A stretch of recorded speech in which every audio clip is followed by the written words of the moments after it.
Hello, Dolphins fans. A new signing happened in the last few hours, and it has fans and analysts wondering, are these moves enough to really move this team forward? Is Chris Grier really bringing in who he should be? We've received some information in the last few hours that I need to share with you. But before we go any further, make sure you've already hit the like button if you agree with me that Chris Grier is a terrible GM. Honestly, I don't know what he's doing with the Dolphins yet. Sorry for the rant, but I'm outraged, and I'm sure you are too. If possible, write it like this: the Dolphins need to be taken seriously. Now, here's the news. The Dolphins signed tight end Pharaoh Brown to a one-year contract, and they also added former Raiders assistant general manager Champ Kelly as a senior personnel executive. But while the rest of the league is making aggressive moves, are the Dolphins doing enough to stay competitive? Let's start with Pharaoh Brown. If you're thinking he's going to be a game-changing tight end, think again. This is a depth signing, pure and simple. He's known for his inline blocking, which means he'll be competing with Julian Hill for snaps in that role. Some might say this is the Dolphins replacing Durham Smythe, but realistically, this is just adding another body to the room. Brown can catch some passes and make some tough plays, but this isn't a change that significantly improves the offense. Now, the more intriguing move, Champ Kelly. This is a guy who has interviewed for multiple GM jobs around the league, and now he's in Miami working on both pro and college scouting. Some fans immediately jumped to the conclusion that this means Chris Grier is on the hot seat, but let's pump the brakes on that idea. Chris Grier himself hired Kelly. That means he's not some secret replacement waiting in the wings. But still, if things don't go well this season, could Kelly be in line for a bigger role? It's something to keep an eye on. But here's where things start to get frustrating. The Dolphins currently have just 2 defensive linemen under contract. That's right, 2. And yet, instead of addressing that glaring hole, Chris Grier and Mike McDaniel decided to re-sign Liam Eichenberg. That move alone has left many fans shaking their heads. Eichenberg struggled last season, consistently getting pushed back and disrupting the pocket. If you watched the games, you saw it. Tua barely had time to step back before pressure was in his face. And yet, the Dolphins are running it back with him? It just doesn't make sense. Look, the team said after the season that they were going to improve the trenches. They claimed they were going to double dip in free agency and the draft to fix the offensive line. But so far, 1 new starting offensive lineman. That's it. If you're sitting there thinking, well, maybe they'll draft a guard, just remember, this team has struggled when it comes to drafting linemen. Are we really trusting them to get it right now? And even if they do, is it reasonable to expect a rookie to come in and immediately start at a high level? This is where the frustration builds. Every offseason, the same thing happens. Fans are told to relax. It's just the first week of free agency. The draft hasn't happened yet. There are still moves to be made. And then suddenly, it's week 10, and the same problems that were obvious in March are now costing the Dolphins games. The offensive line struggles. The run game disappears. Tua is forced to get the ball out too quickly, and everyone acts surprised. But if you've been paying attention, you already see the warning signs. The Dolphins had a chance to fix these issues, and so far, they're coming up short. Other teams are making aggressive moves. Seattle just added Cooper Kupp. Offensive linemen are being scooped up by teams that know they need to protect their quarterbacks. And the Dolphins? They're watching it all happen while standing still. The frustrating part is that the solutions are right in front of them. The team has ways to create cap space. They could extend Xavier Howard, which would lower his cap hit. They could do the same with Aaron Brewer or Jordan Brooks. These guys have earned it, and it would give Miami the flexibility to actually make some meaningful moves. But instead, Chris Grier is sitting on his hands, waiting, hoping that what they've done is enough. And that's the problem. It's not enough. If you want to compete at the highest level, you have to be proactive. You have to be aggressive. You have to get ahead of the issues before they become full-blown problems. Right now, the Dolphins aren't doing that. But what do you think, Dolphins fans? Do you believe Pharaoh Brown is a solid addition? Are you intrigued by Champ Kelly joining the front office? And most importantly, do you think the Dolphins are doing enough to fix their biggest weaknesses? Drop your thoughts in the comments. Let's talk about it. And stay tuned, because if Miami actually wakes up and makes a big move, you know we'll be here to break it all down. And that's exactly where the frustration boils over, Dolphins fans. Because we've seen this before. Year after year, we've watched the same pattern unfold. Early promises of aggression in free agency, claims that the offensive and defensive lines will be prioritized, and then this. A few depth signings, a couple of mid-tier moves, and the same glaring issues left untouched. Let's get into the real concern here, the trenches. Look at the teams that went deep in the playoffs last year. What did they have in common? Strong play on both the offensive and defensive lines. The Chiefs, dominant in the trenches. The 49ers, built from the inside out. The Ravens, they controlled the line of scrimmage all season. And then you look at the Dolphins, a team that, let's be real, got bullied up front down the stretch last year. And now, they have only 2 defensive linemen under contract and are running it back with an offensive line that was part of the problem. And yet, Chris Greer and Mike McDaniel still don't seem to be in a rush. Maybe they're waiting on the draft, but are we really going to rely on rookies to come in and be day one impact players in the trenches? That's a massive gamble, especially considering Miami's recent track record of developing offensive linemen. It just doesn't add up. Even worse, other teams around the league are taking action. While Miami sits back, waiting, teams like the Steelers, Seahawks, and even the freaking 49ers, who are supposedly rebuilding, are making aggressive moves to improve their rosters. Meanwhile, the Dolphins are rolling the dice on Liam Eichenberg again. How does that make sense? And let's talk about something else that's being completely ignored, contract extensions. You want to free up cap space? It's right there. Xavier Howard, Aaron Brewer, Jordan Brooks, 3 guys who absolutely deserve extensions. If you take care of them now, you not only reward the guys who have earned it, but you also create the cap flexibility to make more moves. But instead, Miami is standing still, seemingly afraid to commit. It's as if the front office is more concerned with playing it safe than actually going all in on winning. And that's a dangerous mindset in the modern NFL. The best teams know when to take calculated risks. They know when to push their chips in and make a move that could elevate them to true contender status. But right now, the Dolphins are acting like a team that's content with being good, not great. And let's be clear, good isn't enough. Not in today's league. Not when you're trying to compete with teams like the Chiefs, Ravens, and Bengals. Not when you have a roster that, for all its talent, still has major weaknesses in the exact areas that separate contenders from pretenders. But here's the thing, there's still time. The offseason isn't over. There are still moves that can be made. There are still free agents available who could immediately improve this roster. And if Chris Greer wakes up and actually starts making aggressive moves, I'll be the first one to give him credit. But if he doesn't, if we go into the season with these same glaring holes, then don't be surprised when history repeats itself. When we get to week 10 and the offensive line is a disaster, when Tua is running for his life, when the run game is non-existent, when the defensive line can't generate pressure, because at that point, we'll look back at this moment, right now, in the middle of March, and realize that the warning signs were there all along.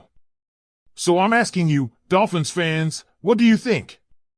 Do you believe this front office is doing enough to truly take this team to the next level? Are you confident that the Dolphins are addressing their biggest needs, or are they setting themselves up for another season of frustration? Drop your thoughts in the comments below.